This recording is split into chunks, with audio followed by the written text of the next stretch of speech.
दोस्तों आज हम बात कर रहे हैं क्लास 12 बायोलॉजी के चैप्टर 1 से चैप्टर 6 तक 5 नंबर वाले प्रश्न। जी हाँ दोस्तों, आंसर सही बताएंगे। आज की वीडियो में आपको आंसर भी मिलेगा, वो भी चैप्टर 1 से लेकर के चैप्टर 6 तक जितने भी दीर्घ उत्तरीय प्रश्न हैं, मतलब 5-5 नंबर वाले आज की वीडियो में आपको मिलने वाला है मेरे भाई। वीडियो अगर आपने क्लिक कर दिया ना तो वीडियो को अंत करना, क्योंकि ये वीडियो आज आपके लिए काफ़ी इंपॉर्टेंट एंड यूजफुल होने वाली है। ठीक, जैसा कि दोस्तों पहला ही क्वेश्चन आप देख सकते हो, ये लगातार कई सालों से पूछा गया क्वेश्चन है, मतलब 2023 में आया हुआ है, 22 में भी आया हुआ है। आप देख सकते हैं स्वयं। नाम क्या है, लिखा है आसंजनन क्या है, उदाहरण देकर समझाइए। ध्यान देना है भाई, इसका एक चीज़ और लिखा है कि यहाँ पर उदाहरण, जब तक आप उदाहरण नहीं लिखते हो जब तक आपको पूरा नंबर नहीं दिया जाएगा। तो यहाँ पे ये लिखा हुआ पहला क्वेश्चन क्या है कि असंजनन क्या है, उदाहरण देकर समझाइए। ये 5 नंबर में आता है। आंसर काफ़ी लंबा है बट मैंने इसको बहुत शॉर्टकट तरीके में लिखने की कोशिश किया हूँ। चलिए देखता हूँ लिखा क्या है। लिखा है मेरे भाई, पौधों में जब लैंगिक जनन या युग्मन है ना, संलयन या अर्धसूत्री विभाजन की अनुपस्थिति में, मैंने क्या बोला कि पौधों में जब लैंगिक जनन या युग्मन संलयन या अर्धसूत्री विभाजन की अनुपस्थिति में ही नए पौधे का निर्माण होता है, तो इस प्रक्रिया को असंजनन कहते हैं। ठीक, इसकी खोज बिकलर नामक वैज्ञानिक ने की थी। इसकी जो खोज थी असंजनन को किसने किया था, बिकलर नामक वैज्ञानिक ने की थी। यह मुख्यतः 2 प्रकार का होता है। मुख्यतः 2 प्रकार का होता है, जैसा कि पहला जनन क्या लिखा है, पहले जनन का नाम क्या है, पहला जनन क्या है, कायिक जनन। कायिक जनन के अंदर क्या कहना है कि इस प्रकार के जनन में किसी कालिका से जो तना या पत्ती उत्पन्न होती है उसे नए पौधे का निर्माण होता है, मतलब उससे क्या होता है, नए पौधे का निर्माण होता है। इस क्रिया में बीज का है ना निर्माण नहीं होता है। अरे वही कलियां को ही कायिक जनन कहते हैं। ठीक है ना, बीज का उसमें निर्माण नहीं होता। वही लिखा है कि इस क्रिया में बीज का निर्माण नहीं होता है। जैसे कि आप ले लीजिए गन्ना हो जाएगा, आलू हो जाएगा आदि, ये सब क्या है, कायिक जनन के अंतर्गत आते हैं।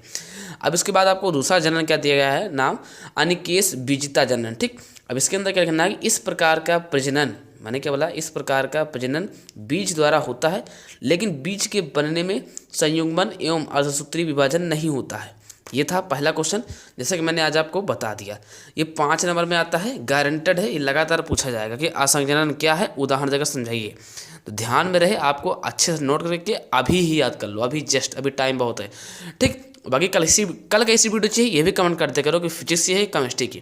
तो पहला क्वेश्चन बता दिया। चलिए अब बात करता हूँ दूसरा नंबर क्वेश्चन क्या है, देख लीजिए। पहली बात तो इंपॉर्टेंट है, ये क्या लिखा है, क्वेश्चन क्या है, परागकण किसे कहते हैं, इसके प्रमुख प्रकारों को वर्ण कीजिए। मतलब परागण किसे कहते हैं, इसके प्रमुख प्रकारों का वर्ण कीजिए। अब रही बात कि सर इसका आंसर क्या हो जाएगा, तो इसका आंसर हो जाएगा पराग कोश में बने पराग कणों का मादा पुष्प के वार्तिकार्ग। मैंने क्या बोला कि पराग कोश में बने पराग कणों का मादा पुष्प के वार्तिकाग्र तथा पहुँचने की घटना को परागण कहते हैं। ठीक, ये 5 नंबर वाले क्वेश्चन हैं, तभी लंबा है आपका। ठीक, परागण कहते हैं।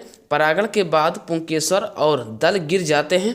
ठीक, बाह्य दल या दो मैंने क्या बोला कि और दल गिर जाते हैं। बाह्य दल या तो गिर जाता है या फल में लिप्त हो जाता है। जो बाह्य दल होता है तो गिर जाता है या फिर फल में लिप्त हो जाता है। ठीक, परागण 2 प्रकार का होता है। पहला क्या होता है, स्वपरागण। क्या लिखा है, इसका हेडिंग क्या हो जाएगा, पहला स्वपरागण।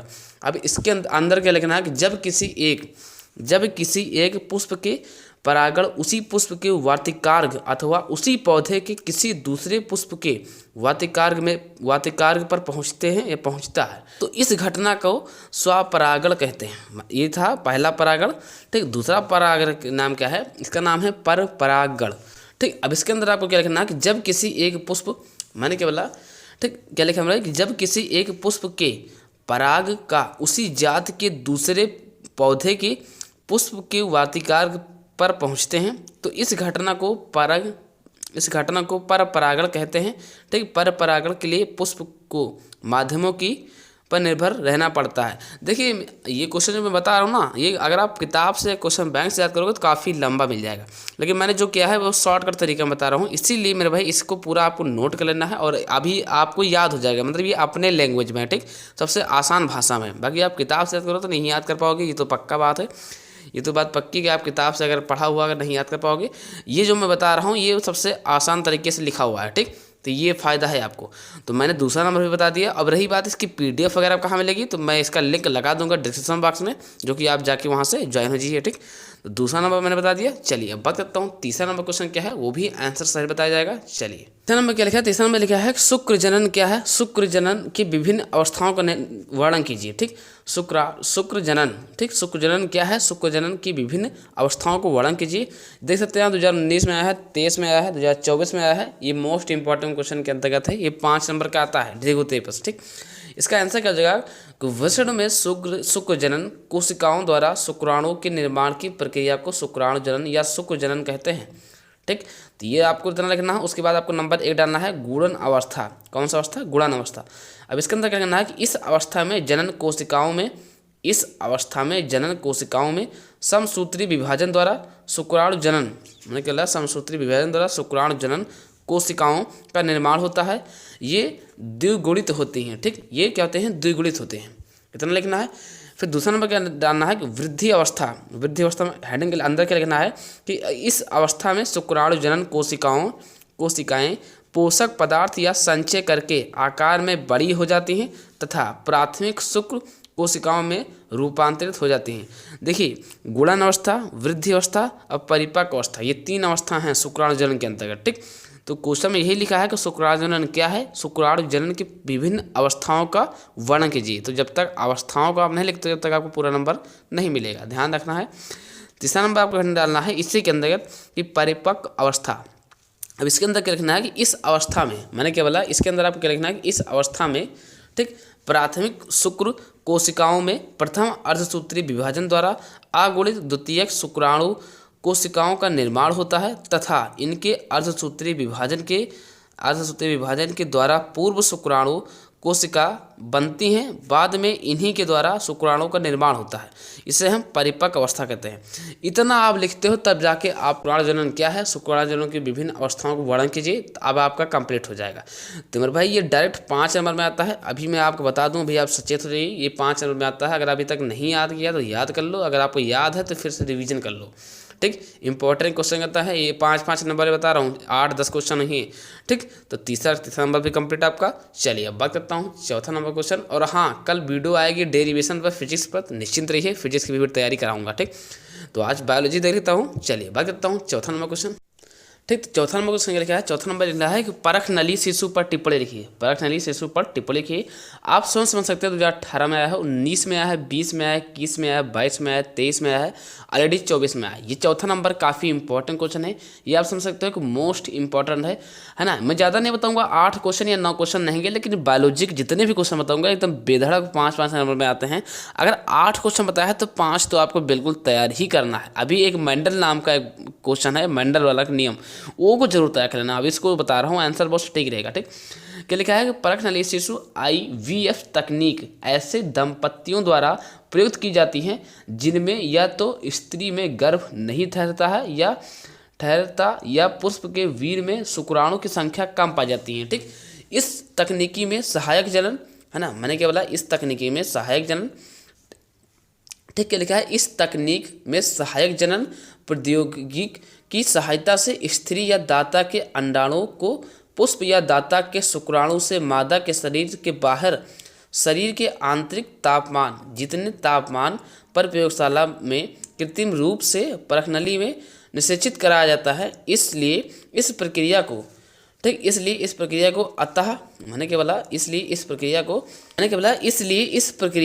अतः पात्र निषेचन भी कहते हैं। इसके बाद तैयार भ्रूण को महिला के अतः गर्भाशय में स्थापित कर देते हैं। इस प्रकार से प्राप्त शिशु को टेस्ट ट्यूब, इस प्रकार का जो प्राप्त शिशु होता है उसे बोलते हैं टेस्ट ट्यूब बेबी या परखनली शिशु कहते हैं। कहने मतलब एक क्वेश्चन आपका पूछा जरूर जाएगा कि परखनली शिशु पर टिप्पणी लिखिए। तो ये क्वेश्चन मैं तो आपको चाहूँगा कि आप इसे बना कर लिख दीजिए, खुल के लिखिए, जो आपके दिमाग में आ रहा है लिखते जाइए। ये क्वेश्चन आपको मतलब कि पुरुष स्त्री के बारे में संबंध के बारे में बताना है, मतलब आप खुल के लिख दीजिए परखनली शिशु क्या है, अच्छे से समझाना होगा। थोड़ा मोड़ा चीज़ें इसमें याद कर लो, बाकी आप बना करके भी लिखते हो ना, गारंटी है यहाँ से आपको 5 में से आपको 4 नंबर तो मिल ही जाएगा। तो याद नहीं हुआ है तो बना करके लिख देना है, लेकिन ध्यान रहे कि अच्छे से बनाना मतलब ये होगा कि ये कुछ परखनली की बात हो रही है तो वहाँ था ना परखनली की बात हो रही है तो वहाँ तापमान, मतलब यहाँ पर परखनली की बात हो रही है तो यहाँ पर कुछ और अलग मत लिखो, परखनली संबंधित लिखो। ध्यान रहे ये क्वेश्चन आपका आएगा जरूर, और आएगा तो आपका नंबर भी मिल जाएगा, मैं जानता हूँ, क्योंकि इसको बना करके आप लिख सकते हो। चलिए समझ गए होंगे यार। अब हम बात करता हूँ 5वां नंबर क्वेश्चन, जो कि इससे काफ़ी बेहद इंपॉर्टेंट होने वाला है। चलिए 5वां देख लेते हैं। 5वां नंबर क्वेश्चन क्या है? 5वां नंबर क्वेश्चन क्या है? मेंडल के प्रभाविकता का नियम तथा वर्णन कीजिए। मेरे भाई मान से लीजिए वेरी वेरी मोस्ट इंपॉर्टेंट है कि मेंडल की प्रभाविकता का नियम तथा वर्णन कीजिए। ठीक, तो इस नियम इसके अंदर क्या लिखना कि इस नियम के अनुसार जब विपरीत लक्षण वाले पौधे के बीच संकरण कराया जाता है, इस नियम के अनुसार जब विपरीत लक्षण वाले पौधे के बीच संकरण कराया जाता है तो F1 पीढ़ी के संतान में जो लक्षण दिखाई देते हैं, है ना, उसे प्रभावी लक्षण कहते हैं, तथा जो लक्षण नहीं दिखाई देता है उसे अप्रभावी लक्षण कहते हैं। मैं तो कहना चाहूँगा बस इतना आपको याद करना है कि मेंडल की प्रभाविता के नियम पर वर्णन कीजिए। तो इस नियम के अनुसार जब विपरीत लक्षण वाले पौधों के बीच संकरण कराया जाता है तो F1 पीढ़ी के संतान में जो लक्षण दिखाई देता है उसे प्रभावी लक्षण कहते हैं, तथा जो लक्षण नहीं दिखाई देता है उसे अप्रभावी लक्षण कहते हैं। ये रहा 5वां नंबर क्वेश्चन। लिखा है 6वां नंबर क्वेश्चन लिखा है कि मेंडल के पृथक्करण नियम को उदाहरण देते हुए समझिए। ये क्वेश्चन क्या है? वो नियम था, मतलब टिप्पणी संबंधित। ये क्वेश्चन लिखा है मेंडल के पृथक्करण नियम को उदाहरण देते हुए समझिए। ये भी इंपॉर्टेंट क्वेश्चन है कि मेंडल से संबंधित क्वेश्चन है। ठीक, तो इसके अंदर क्या लिखना है कि इस नियम के अनुसार किसी जीन युग्म के अवयव युग्मक निर्माण के समय एक दूसरे से अलग हो जाते हैं, और एक युग्मक में जीन युग्मक का एक जीन पहुंचता है, अर्थात युग्मकों की शुद्धता बनी रहती है। जो युग्मक होता है उसकी शुद्धता बनी रहती है, इसलिए इसे हम युग्मकों की शुद्धता का नियम भी कहते हैं। मतलब जो मेंडल का नियम है ना, उसे हम युग्मकों की शुद्धता का नियम भी कहते हैं। इससे सटीक भाषा में था। अगर आप क्वेश्चन बैंक से याद करते हो, मतलब और के अदर कई सर्ग वगैरह से आपको पता है याद करते हो, तो नहीं याद कर पाओगे क्योंकि वो कठिन हो जाएगा। ये सबसे सटीक भाषा में है, अपने जिस प्रकार से हम लोग याद तैयार करते हैं ना, मतलब आसान तरीके से, उस तरीके से आप गारंटी है यहाँ से आपका 5 नंबर पक्का हो जाएगा। चलिए अब बात करता हूँ 7वां नंबर क्वेश्चन। लिखा है 7वां नंबर क्वेश्चन क्या है?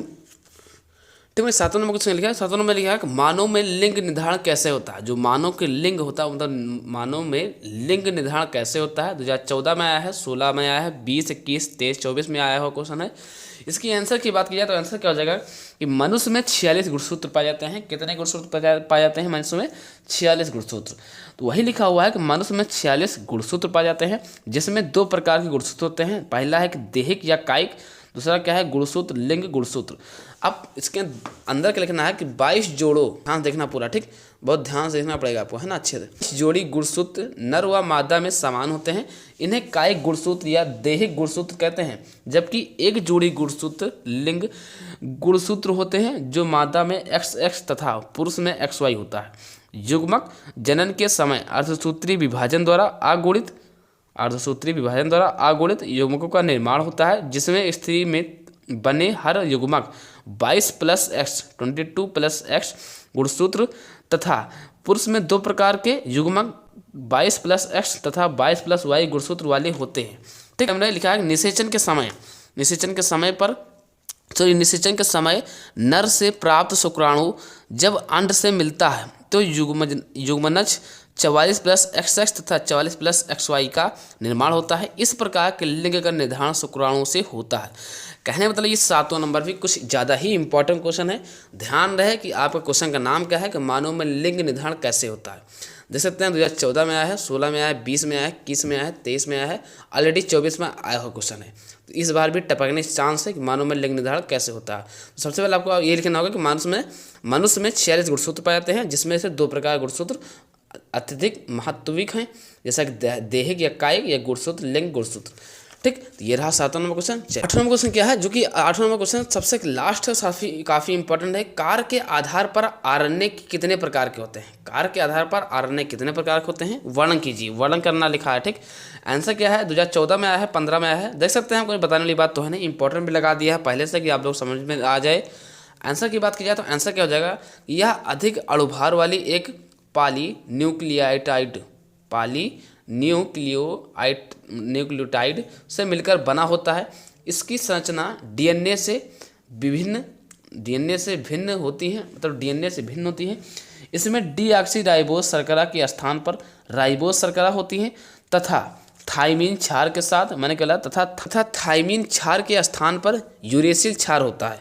कार के आधार पर आरएनए 3 प्रकार का होता है। कार के आधार पर आरएनए 3 प्रकार का होता है, जो कि क्या लिखा है, नंबर 1 क्या लिखा है स्मॉल आर, फिर लिखा है कैपिटल आर एन ए, मतलब कि राइबोसोमल आरएनए। अब इसके अंदर क्या लिखना है कि ये आरएनए के संरचनात्मक अणु होते हैं। यह कुल आरएनए का 80% भाग होता है, मतलब जो आरएनए का कुल 80% भाग होता है। ठीक है भाई, यह आरएनए के संरचनात्मक अणु है। यह कुल आरएनए का 80% भाग होता है। यह केंद्रक में डीएनए से उत्पन्न होता है। यह राइबोसोम की रचना में भाग लेता है। प्रोटीन संश्लेषण में भी सहायक होती है। तो ये था पहला क्वेश्चन। अब इसी का दूसरा नंबर क्या लिखा है कि टीआरएनए यानी कि स्थानांतरण आरएनए। ठीक, अब इसके अंदर क्या लिखना है कि यह कोशिका की कुल आरएनए का 15 से 18% भाग होता है ना, 15 से 18% भाग होता है। यह कोशिका द्रव में पाया जाता है। ये विभिन्न प्रकार के एमिनो अम्ल के अणुओं को पकड़कर राइबोसोम पर लाते हैं।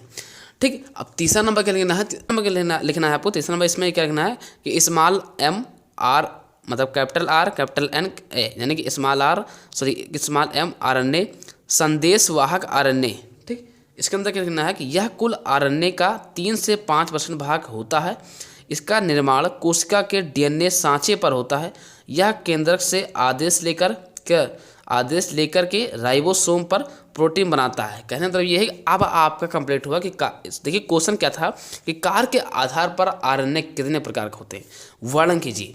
तो कार के आधार पर वर्णन 3, मतलब आरएनए 3 प्रकार होते हैं, जो कि स्मॉल आर आरएनए है ना, स्मॉल एम आरएनए, जैसा कि आप देख रहे हो, यानी कि पहला हो जाएगा राइबोसोमल आरएनए, स्थानांतरण आरएनए, ठीक, संदेशवाहक आरएनए। अब आपको मैंने 8 महत्वपूर्ण प्रश्न बताया। तो भैया आज मैं आपको चैप्टर 1 से लेकर चैप्टर 6 तक मैंने 8 महत्वपूर्ण प्रश्न बताया, वो भी 5-5 नंबर वाले दीर्घ प्रश्न है बायोलॉजी के।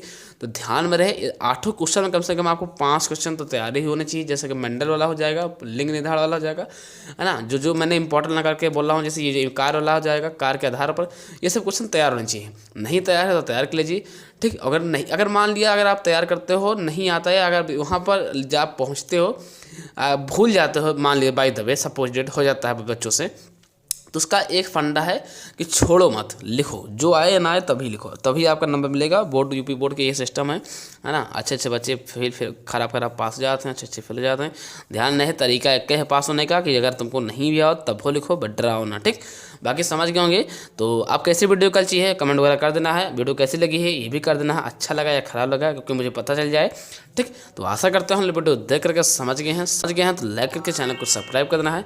फिर मिलते हैं किसी नेक्स्ट, तब तक के लिए जय हिंद, वंदे मातरम।